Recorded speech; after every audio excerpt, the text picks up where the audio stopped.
If you have no money, or if you have millions of dollars, whatever it is, learn how to storytell. It will set your business so far apart. It's super scary to pick up a phone and talk, but it will be the single greatest decision you make for the rest of your life. It's insane what it will do for you.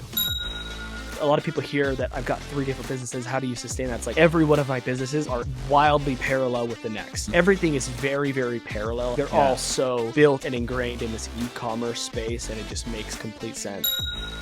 My now current business partner, he was on my team at the previous company. And him and I worked so well together that we thought, hey, we're growing these businesses. We know how to grow e-commerce businesses really well. What if we started consulting for other e-commerce businesses in similar spaces? So we started consulting and had a knack for it. Hello, everyone, and welcome to today's episode of the Digital Revolution Podcast.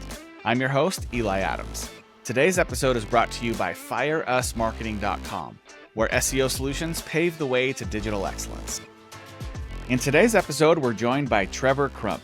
Trevor is the co-founder of multiple companies and brands, including Bestie Media, which is a performance marketing agency specializing in e-commerce, Bestie.ai, a post-purchase survey software for e-commerce businesses, Lore Jewelry, a woman's jewelry line, and he is also the co-host of the Unstoppable Marketer podcast. Trevor thrives in the e-commerce space, loving nothing more than building brands and crafting compelling narratives to attract new customers. He believes that success in marketing hinges on 2 critical skills: writing value-driven storytelling copy and mastering traffic generation. Without these, even the greatest posts can fail to find their audience. Trevor has also led companies like Fawn Design to grow by over 15% year over year and help skyrocket Asher Golf from zero to a multi-million-dollar brand. Trevor has consistently doubled and quadrupled month-over-month revenues for several other e-commerce brands at his marketing firm, pushing client returns up on ad spend by over 50%. Welcome to the show, Trevor. Better bio than I would have written.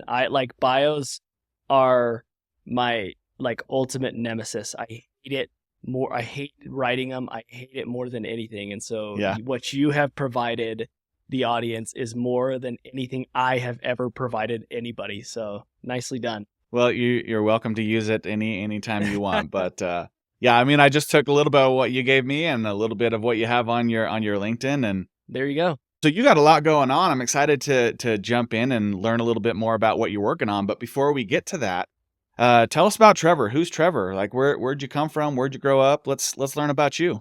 I'm a Salt Lake City boy. Grew up in the suburbs of Salt Lake.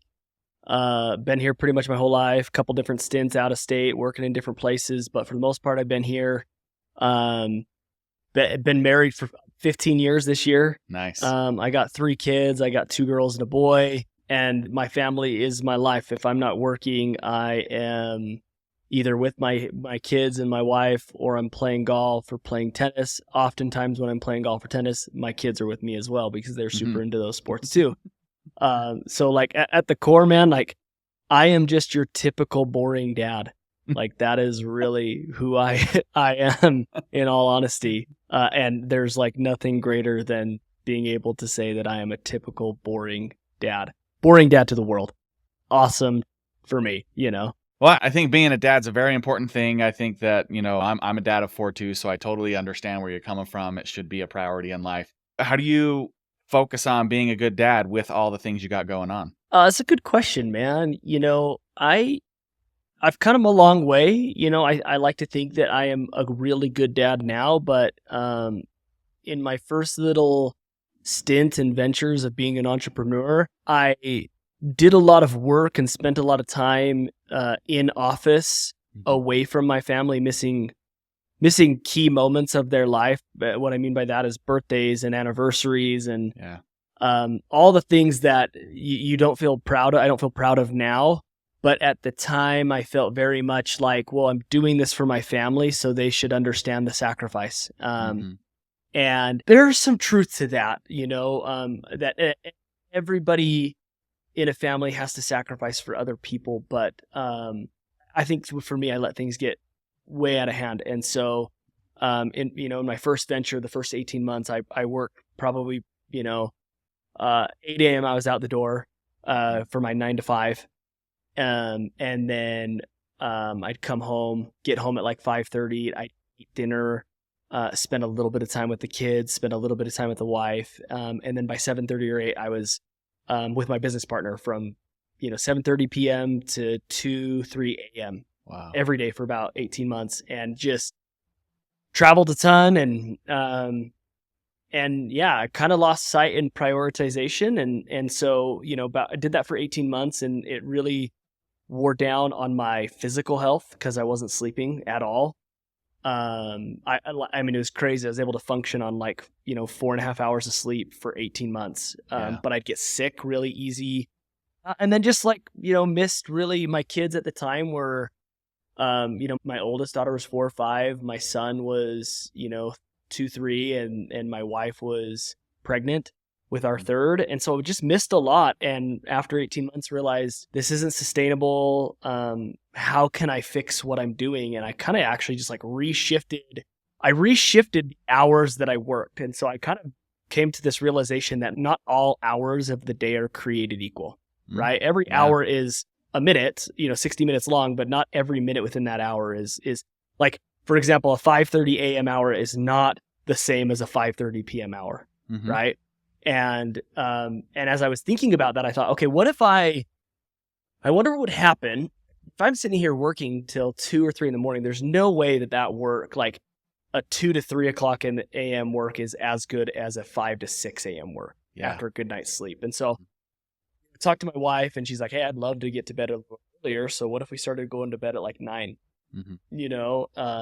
and instead, what if you woke up at, 4:30, 5, and after a good night's sleep, let's see what you can do. So I started doing that, and I'd get about 3 or 4 hours of work in before my kids woke up, before I started getting text messages, Slack, emails, whatever, and those 3-4 hours that I'd get in those hours were 7-8 hours work within the middle of the day, not even evening work, middle of the day, because it was just so focused and unadulterated. And so I actually started working less, but doing significantly more, right? At that time I was working a 9 to 5 and only had one gig. And now, now I've got 3 different kind of ventures, full-time, no 9 to 5. And we kind of have a fourth in the business, I guess, the podcast as well. But we have a fourth LLC that we've just since recently launched and started beta testing, but haven't kind of launched out to the public. And it's like, I know it's the most, I'm answering your question. I know I still remember your question, but I'm getting to it. It's a very cliche response. I see a lot of people talking about how morning routines are very much overrated, but for me, it changed my life. It saved my family. It put more hours into my business, and just made me so much more focused. So now, yes, I'm doing a lot of things, but that gave me time to, for me and my business partner, to set up our businesses in the right way, to build really strong teams, and to set up really we have button type processes, really good teams. And then I work really good, my hours in the morning are really, really solid. And so by the time 5 or 6 o'clock hits, I am dad 100%. And oftentimes well before that, sometimes 2, 3, 4 o'clock, I'm, dad mode. Cause my daughter's got tennis at 4. And so, for me, it was all about shifting the hours that I work. That allows me to still my number one priority is my wife and my kids, but I'm also able to be a really good business partner and successfully own, a handful of businesses. Well, good for you, man. Hopefully that answered your question. It absolutely does. I'm a big proponent of a work-life balance in a different way than most people think. I think most people look at work-life balance as equal, right? And I think that there's phases and there's times in life where you should have 12 to 18 months of really kicking your butt, getting that business going and stuff, and then it's okay to pivot. It's okay. I've had multiple times over my entrepreneurial life and even just regular 9 to 5 life where my wife has had companionship inventory, if you will, where she's like, look, man, this isn't working. You're gone all hours of the night and gone in the morning. And, my last company, I had international teams. And so I was on calls at 2 o'clock in the morning. So we had to pivot. We had to adjust. And, the last year has been more focused for me on family. This next year is kind of more family / entrepreneurial and stuff. But But I love that you were able to make that pivot, and I dare to venture a guess that if you wouldn't have taken those 18 months and really busted your butt, your business probably wouldn't be where it's at the same time, right?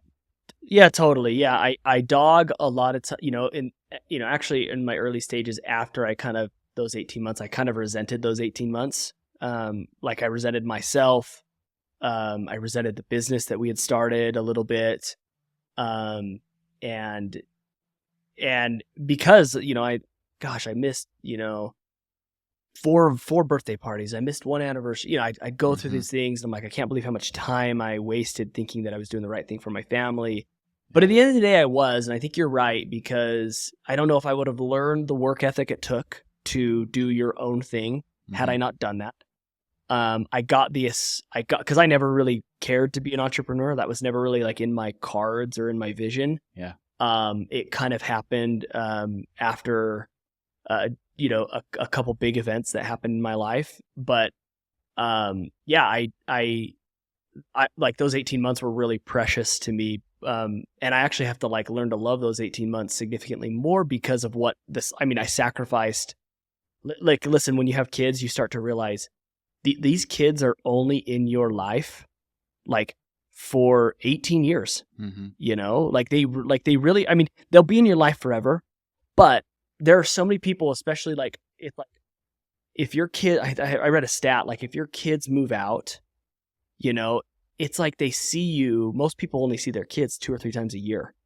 Yeah. So you can count, it's like, hey, by the time they're 18, you theoretically might only see them 40 more times in their life or something like that. There's these crazy stats, and so I've learned to love those years because of what I did to sacrifice and what it's done for me now to help me better understand what I can actually do with my time, if that makes sense. For sure. Yeah. I think it's Jesse Itzler that talks about that, where he's like, look at your parents and how old they are, how old the life expectancy is, and how often you see them per year. And you can literally count, I only have 12 more times of seeing my parents. Totally. Right. Yeah. And so flip that to being the parent. And I think being a parent, it's easy to look, it's easy. I think our culture's going through this,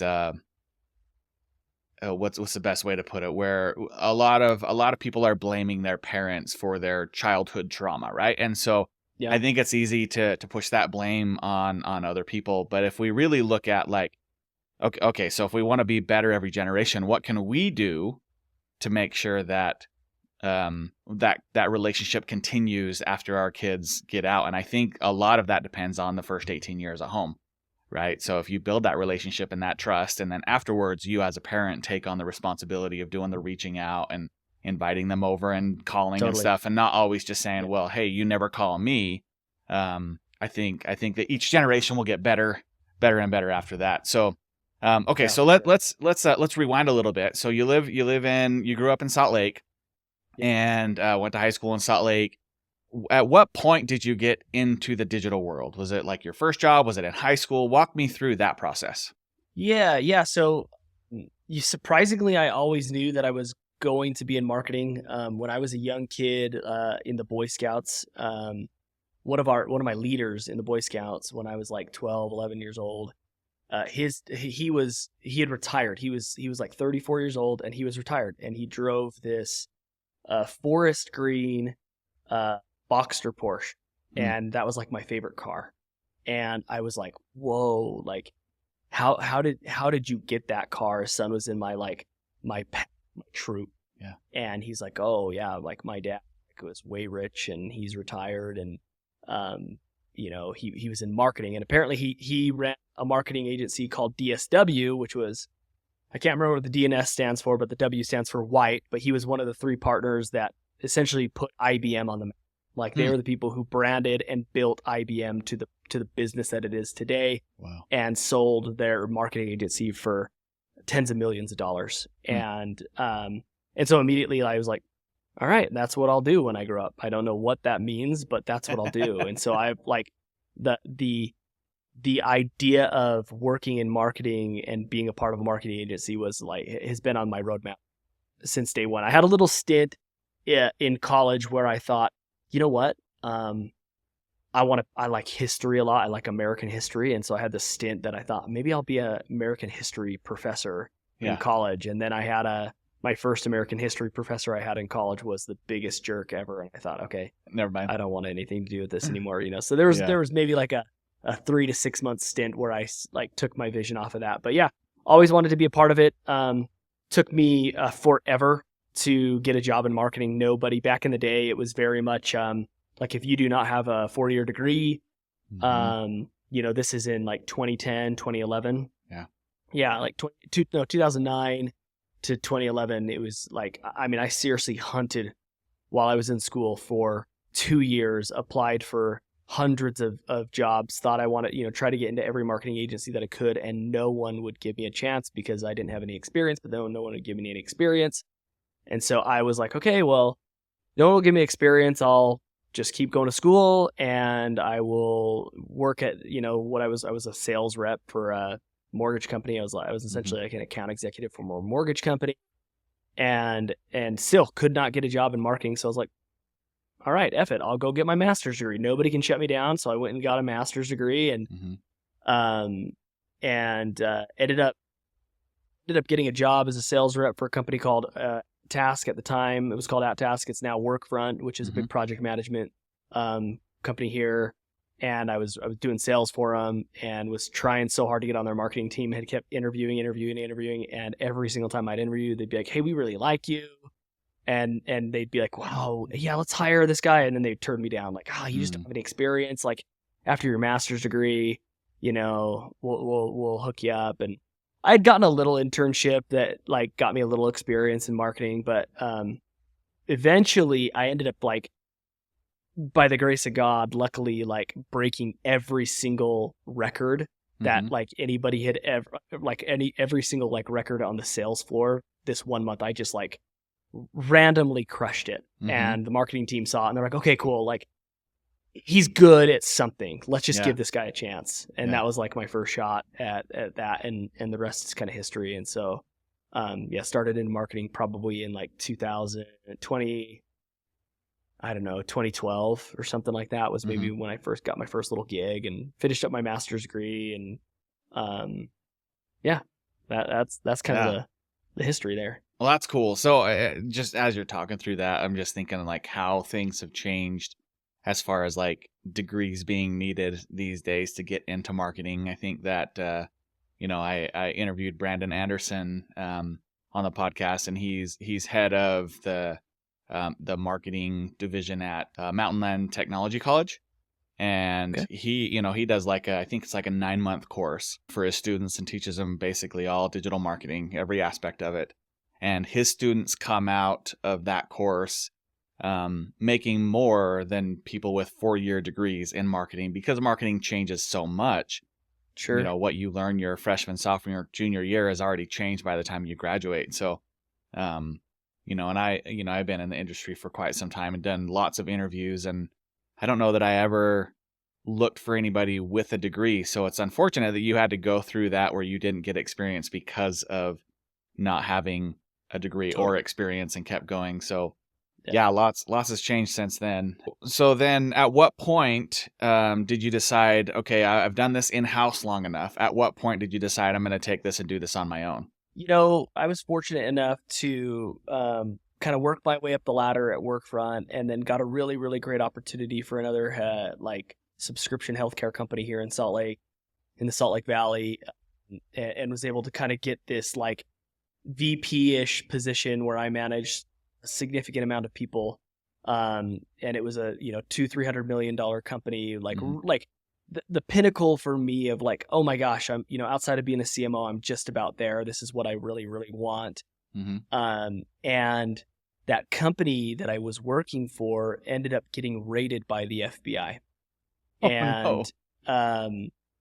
And overnight, like my plan, my trajectory, my opportunities, everything got squashed. We were 1,000+ employee company, and this FBI raid ended up putting the business into bankruptcy. And so, within like a month of it happening, I think they laid off a third of the staff. And luckily I was not one of them. but they laid off a third of the staff, and I kind of just watched this company slowly just like tank and squander. And within the first year, I think 2/3 of the company was gone. And this company, that like I had a marketing budget of, $3-4 million a month went to, $100,000 a month. And I mean, everything just kind of changed. And I actually kind of became a little bit bitter, because I thought, holy cow, like I'm sitting here making plans with these senior executives, and I don't know the decisions that they're making and the trouble that they might be getting themselves into. It's impacting my family. I'm sitting here watching senior leadership come to me to say, hey, we have to lay off a third of your company, like a third of your team. It's not going to be performance based. It's going to be salary based. And you're just like, yeah, wait, what? We're laying off the best people, Mm-hmm. And I realized at the time that, I really, like, it really made me uncomfortable that somebody else was theoretically in charge of my family's fate. Like I thought I had all the control of my family's fate. So yeah, I was really, really bothered with that. And that's kind of what led me over to starting my first little venture with a friend of mine, called Asher Golf, which is a men's golf apparel brand. We do some women's stuff now too, but, started doing that. And within about a year of that, Fawn Design came to me and said, hey, we want you to do some of these similar things that you're doing with Asher. And I thought, well, yeah, I don't know if I really want to work for somebody. And they're like, well, we'll make you a part of this like founding team. Like you can be a part of that. You're not just an employee. Technically, we'll make you something bigger. So it's kind of like, yours. Yeah. You'll have more control. And that was really like the tipping point. So the FBI raid happened in 2016, I think, end of 2016. We launched Asher Golf 2017, and did that for a couple years, while also helping out Fawn Design in 2018. So, I mean, it was a 6-year thing for me. Like I was in the game for 6 years, and then kind of started to do my own thing, shortly, like 6 years later or so. Yeah, nice. Okay, let's jump into what you're currently working on. So you have a lot on your plate right now. Let's talk through some of that. Yeah, so I kind of fell in love with the e-commerce space in 2017 when we launched Asher Golf, and then when I moved over to Fawn Design, it was also e-commerce. But it was a more established brand. Right? Asher, we started from the ground up, essentially, and Fawn Design had been a multi-million-dollar company before I even stepped into the business. They had been selling thousands and thousands of bags, and so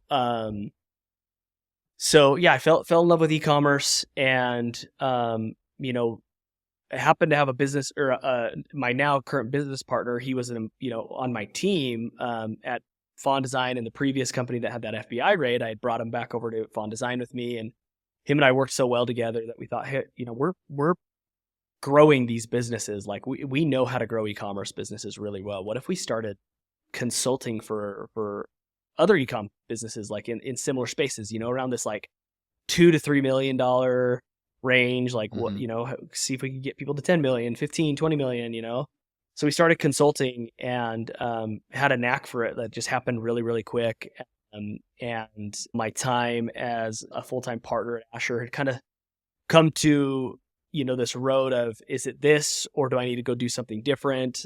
And same thing with Fawn Design. Like, can I do this at the same time? And, if not, I need to separate. And it was a really kind of good time in about 2020 where I separated from both of those entities, Asher and Fawn, for the most part completely, outside of maybe being more of a silent partner in some aspects, and went full-time consulting. And as we were consulting, we got more people who started saying, hey, we need somebody to execute on this for us too. And so we thought, okay, cool, let's build out a team who can actually execute on this. And so we started executing. We kind of became that full-fledged performance marketing agency.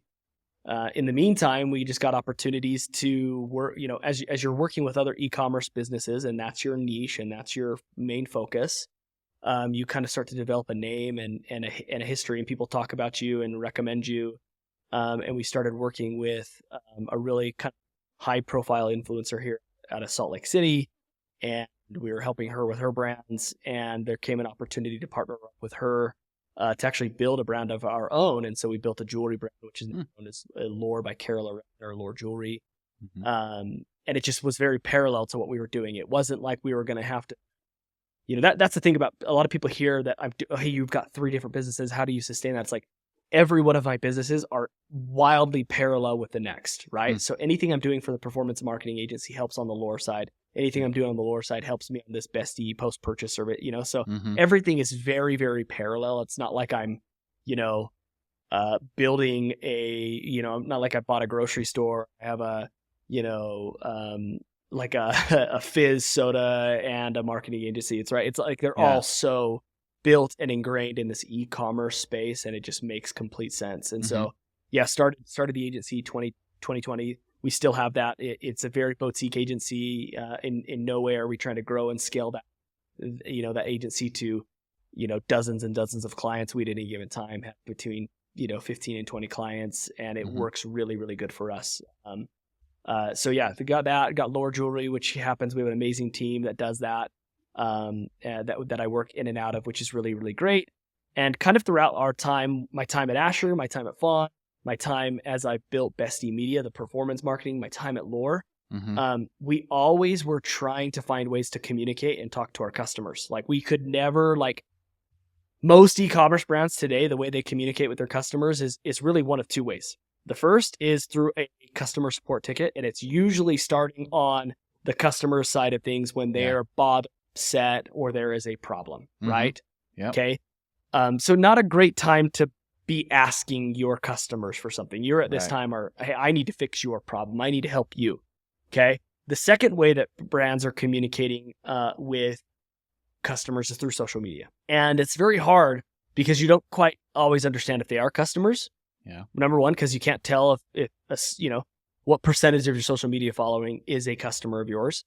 You're usually getting the same people, the same 20 to 50 people who are commenting, so oftentimes DMs through social media are customer inquiries as well, like customer support inquiries. Hey, you didn't answer my email. Can you take care of this? Or, hey, I don't want to go through email. Can you take care of this?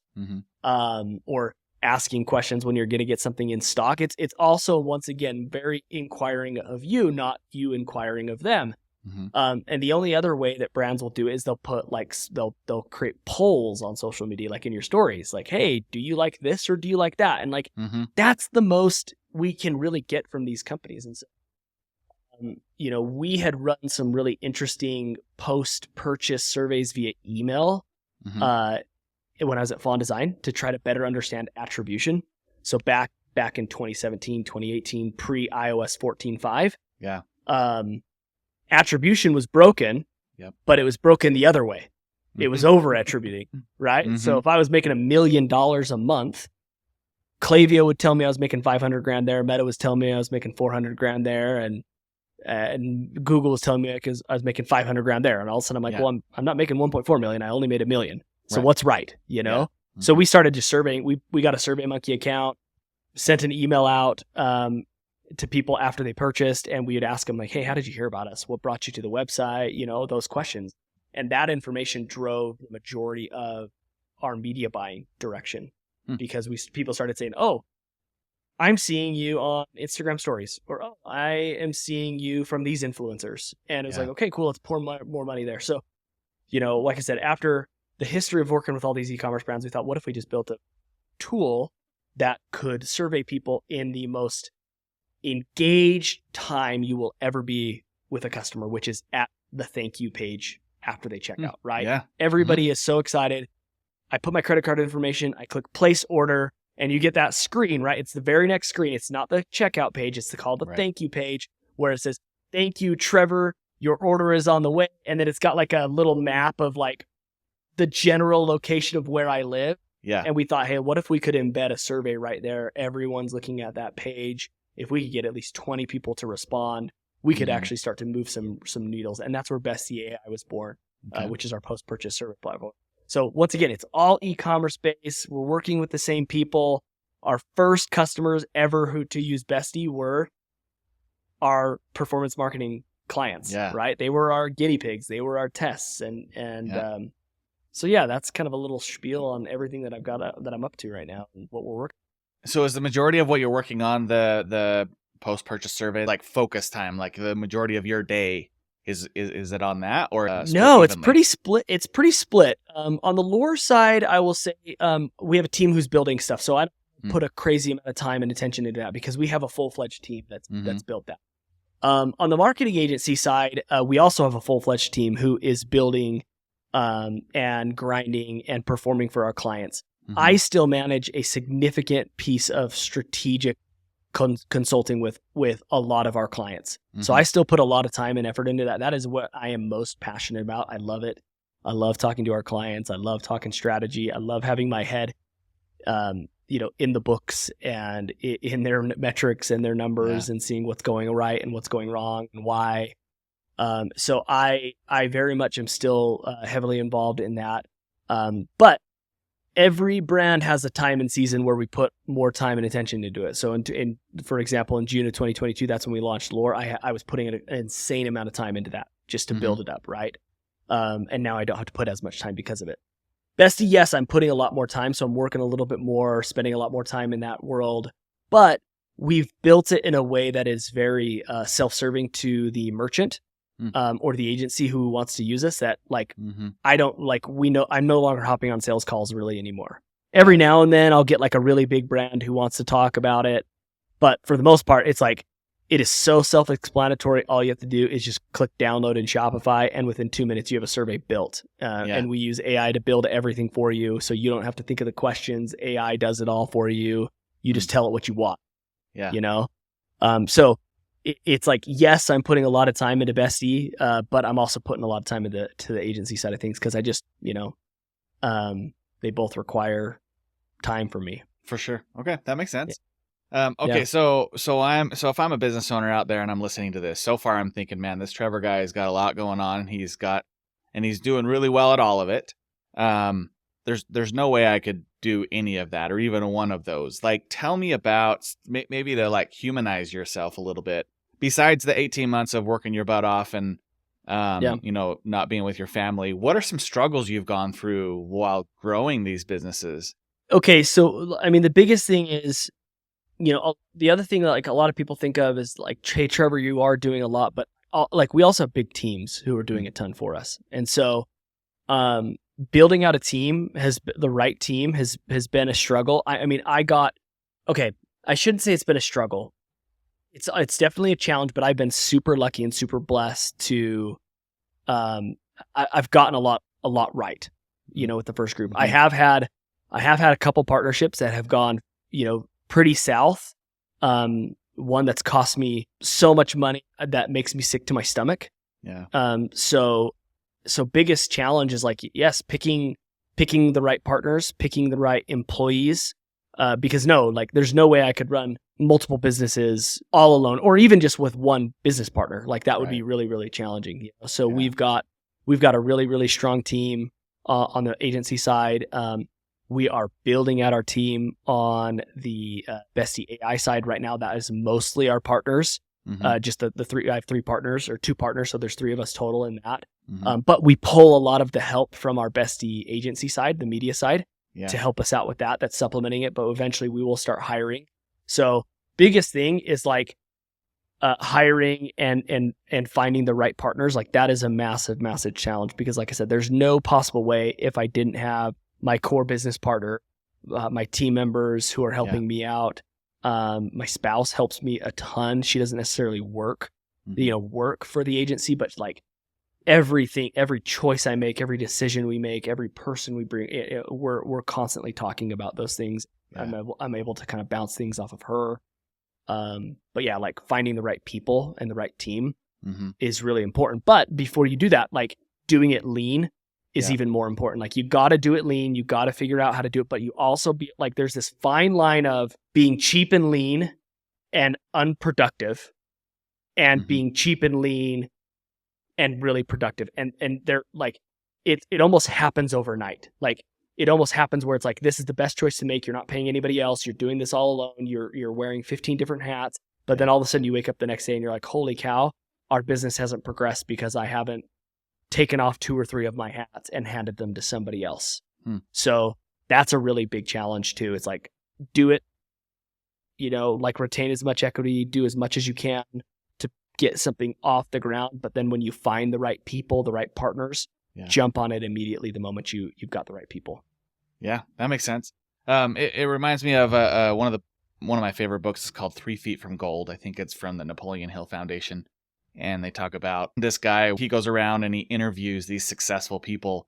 And the one thing that they have in common is everybody thinks they're an overnight success. And when he goes and interviews them, it's like 24 years of really hard work until like overnight it explodes, but it's 24 years of work building up. And so that's kind of the example I was hoping, just what you're saying. There's different challenges with partners and hiring, and when to, like, you got to build it so that you can scale, and you got to do it lean until you're ready. And so really just kind of humanizing that aspect of a big reason we talk on the podcast about like where you came from and how you grew up and stuff is so that people can look at this and be like, if that guy can do it, I can do it. So I appreciate you diving into some of those challenges and going a little deep there for us. Yeah, I think a lot of people, like, just to key in on that, and I'll finish this point really quick. Like if you've ever, like, everyone's heard of Nike, right?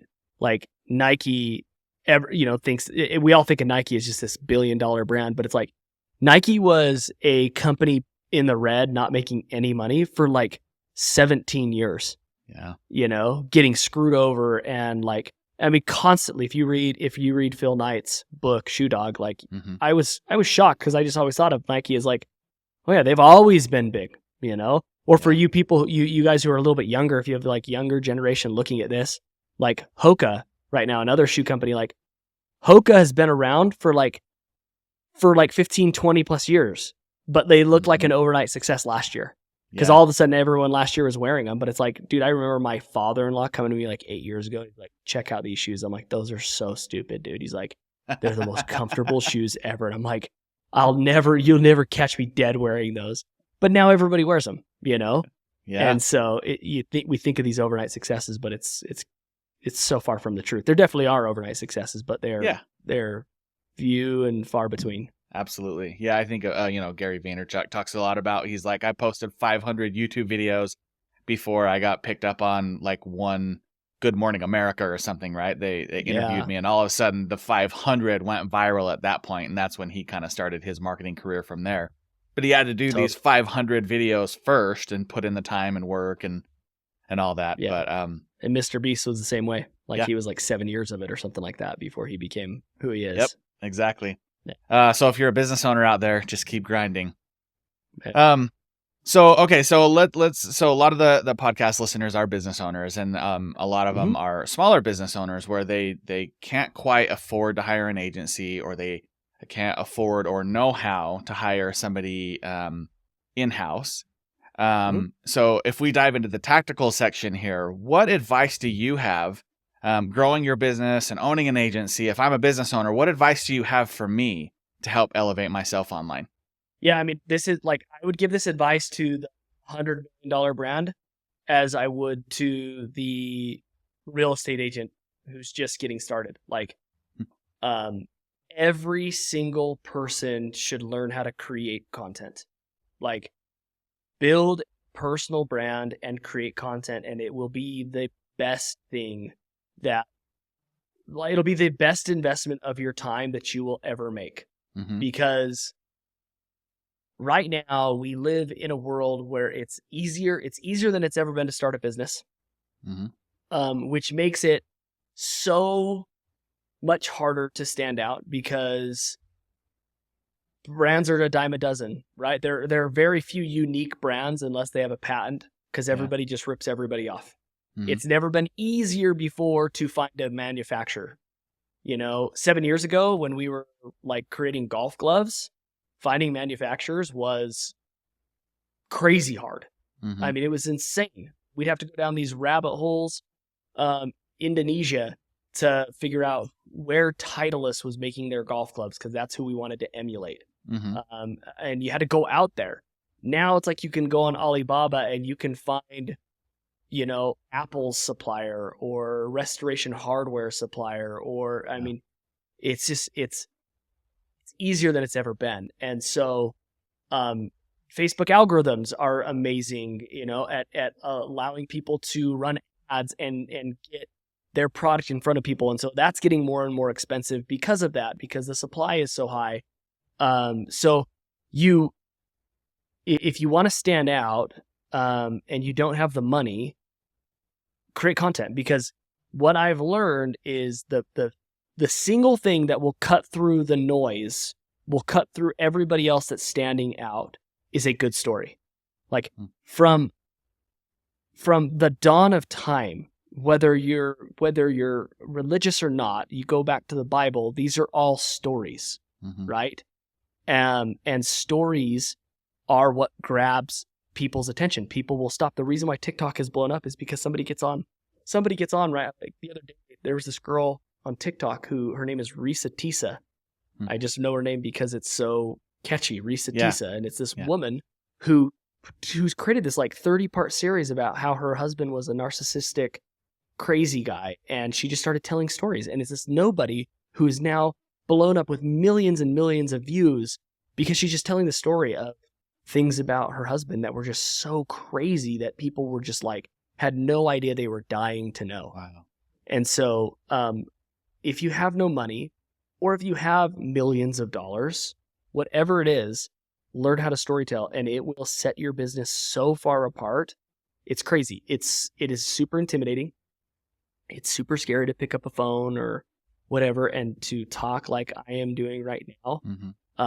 But it will be the single greatest decision you make for the rest of your life. Not only from the business that it'll bring, but from the connections that you make, from the employees that it'll bring to you, from the partners.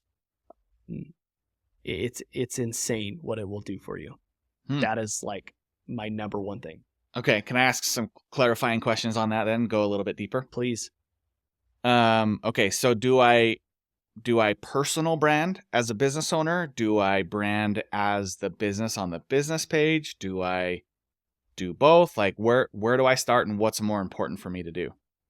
It's a really good question. I actually don't think that there is a right or a wrong answer to it. I can give you a list of several brands who are doing it personally, and I can give you a list of several brands who are doing it by the brand itself. The thing is, what you just have to remember is nobody cares to follow Fire Us marketing if all you're doing is selling people on your marketing solutions. Right. But that's what most people do. Yep. Right? Or let's take a brand, for example, like this hoodie, this sweatshirt company. This is one of my favorite brands right now that I wear. They're called Standard Issue. They're a men's clothing line that's very much like it's Blank's fashion. So there's no big logos, right? Very, very good quality stuff. If they're just posting constantly about, hey, look at this sweater, hey, look at these pants, hey, look at this model, hey, look at that is not a story. Nobody actually really cares about that.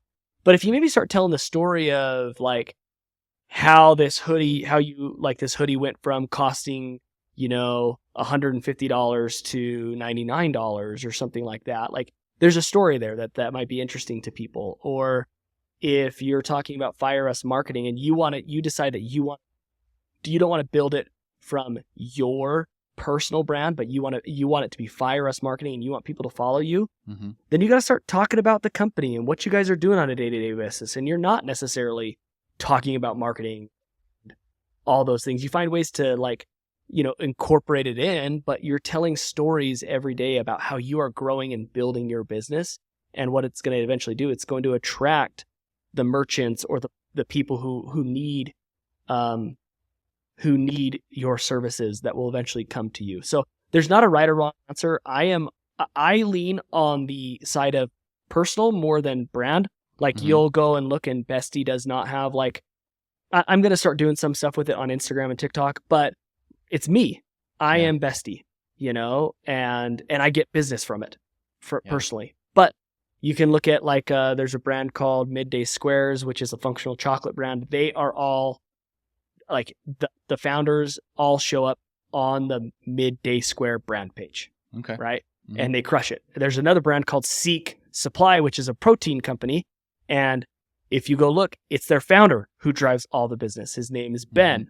He drives all the business to them. He's got hundreds of thousands of followers and millions of views that drives everything. So there's a couple different ways to do it. It has to be personal. It has to be storytelling. Can't be sales in your face.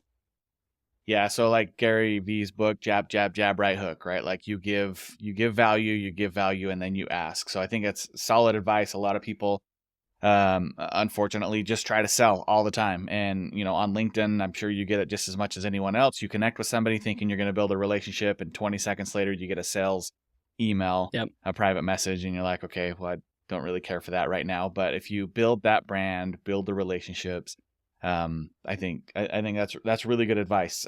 Where do you see the future going in the marketing space? This question is always interesting for me to ask whenever I think about it because, I built a tech company. I'm building a tech company right now, and we utilize things like AI, which is very futuristic, right? The AI we use not only creates surveys, but it also creates actionable insights on people's data. So it'll like pull in the survey data and say, hey, because of the XYZ, you should do this. So there are some like really cool advancements that technology brings us. Mm-hmm. And I'm a big believer that AI, for example, is going to be a massive, massive piece in how we work as marketers. I think it's going to be less important from how it will help us create marketing material and more important of how it will help simplify processes. I say that because I've been around long enough in marketing to know when certain technology eventually there's a diminishing return in an advancement of technology. Mm-hmm. And let me explain what I mean by that. Right now, we are as far as we've ever come when it comes to marketing data and marketing analytics. Mm-hmm. Yet, if you hop on Twitter in the D2C community, there's this massive D2C community in Twitter. No one knows where any of their business is coming from. Google Analytics says one thing, and attribution software says another thing. Their customers say something else. Shopify says, it's like we are so far that it's almost like creating this apocalypse of we're so advanced that we don't even know what's going on anymore.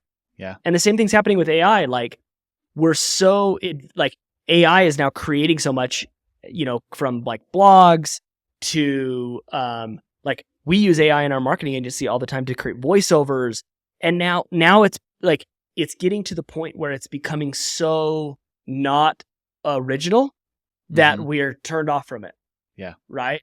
UGC was this really, really big, important thing. And now people are looking at UGC. It's still important, but it's not half as great as what it used to do. Yeah. Influencer marketing back in 2016, 2017, 2018 was somebody posted about you and you made millions. Yeah. Now that happens and you lose money, And so to me, to get to this technology question, I am a massive proponent of technology, big time. However, I think that there is always this personal storytelling, human touch that is going to come back in and creep back in. Technology will do something that will help us, but then eventually it's going to muddy the waters again. Yeah. And humans are going to have to come back in and say, okay, cool. What if we tried this and made it look more personal? What if we told this story instead? So to me, technology is more so on the processes that it's going to help us with. It's going to help save time. It already is. It's going to help us focus better. But marketing is very much going to need that story, that human touch, that personal piece to be able to connect to humans until humans aren't the ones buying anymore. Yeah, totally. I agree. I agree with you 100% on that. A lot of the clients I picked up over the last couple of months, their previous coaches or agencies used AI for the last year. And it's very obvious to see when somebody goes and does a ChatGPT prompt and just copies and pastes it. It's very obvious that it's ChatGPT, right? And we know that Google just came out with an algorithm that just crushed all of this ununique content because ChatGPT is doing the same thing for everybody. Yep. And so I agree. I like to tell my clients that use it to cut out 60% of the upfront work and ask for layouts and ask for more details around certain sections, but then humanize it and make it real. Because what's going to happen if you look at the history of Google, if AI is controlling everything, even Google's AI, at some point, if there's no humans involved, at some point, Google's algorithm is going to say, well, there's too much of this. We need more humanization. And it's going to flip back. The pendulum's going to swing and it's going to be more humanized. So So I agree with that. Use AI to build processes and cut out a big chunk of the upfront work, but still humanize it, right? Still make it that the storytelling that like you're talking about, setting yourself apart. AI can't do that. It can't tell your story the way that you can. And I think consumers are smarter now than they've ever been before, and especially, you know, people on LinkedIn that I follow. I think you can see the same thing when people use AI, LinkedIn's AI to write the posts. It's very unauthentic.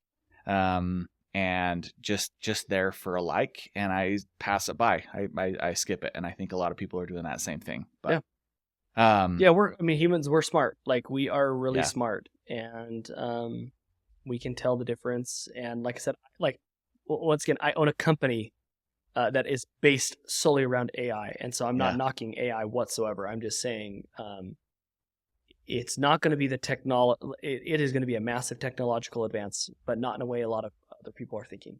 For sure, yeah. Trevor, man, I really appreciate the time that you've taken and the knowledge that you've given us. Really cool to hear your story and get to know you a little bit better. Thank you. I at the end of every podcast, I ask 2 different questions, and then I want to make sure that we let people know how they can get in touch with you. The first question is if you could go back to your younger self and give any piece of advice, what would that be? Get to work. You know, I spent a lot of time going to school. I spent a lot of time reading every single marketing self-help book possible, but nothing, like, I've never advanced further than just like getting down and working. Even if you have to do it for free for somebody, like, there's no better education than the education of testing something on your just experience, huh? Yep. Nice. Okay, let's see, do you have any current books, podcasts, or leaders that currently inspire you? Gall, I am not the best for this one. And I say that because like I have put down the books for the last probably 3 or 4 years. Okay. And I'm not listening to really any podcasts. I know that sounds bad because I have my own. Mm-hmm. But you know, for people who are just starting out in this space, in business and marketing, there is a marketing podcast that was really helpful for me in my like early stages, which was Neil Patel and Eric Sue's marketing podcast called, I think, Marketing School. Mm-hmm. And that was a great one for me because it was like 6 to 8 minute episodes, and they literally just broke down this is email marketing to us. Hey, this is you know, that was a very, just for me as a beginner. But no, I'm not the best. I will say this, one book that I do try to read every year that is kind of like outside of my, like I said, I don't read any of these books anymore, but I will always read this one every year, or at least listen to it, which is Extreme Ownership by Jocko Willink. Willink? Everyone knows him just by Jocko. And I listen to that one just because it's like, it's a book about accountability.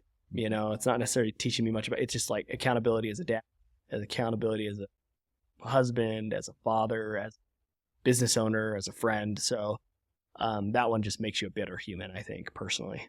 Yeah. Nice. That's a good book. I haven't read it for a couple of years, so maybe I have to go back and reread that one. Yeah. That's a once a year one for me. Nice. How can people get in touch with you if they want to?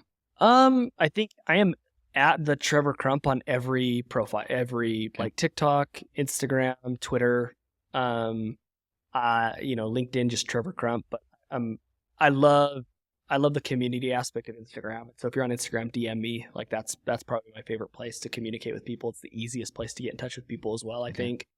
But yeah, at the Trevor Crump anywhere. Cool. Very cool. Again, I appreciate your time, taking time out of your busy day. I know you have a lot going on with your family, your businesses, and everything. So thanks so much for taking the time and joining me on the podcast today. I appreciate you having me. Thanks. Yeah. To everybody listening, I appreciate you joining in, and we'll talk to you guys next week. Thanks so much for listening to the episode today.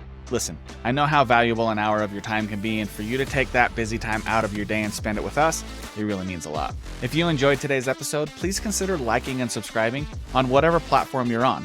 And don't forget to leave a comment. Tell us what you thought about the interview. Ask us questions. Let us know what other digital topics you'd like to hear about in the future. We're here to add value to your life and elevate your digital presence online. If you'd like some help doing that, reach out to me at fireusmarketing.com. See you on the next one.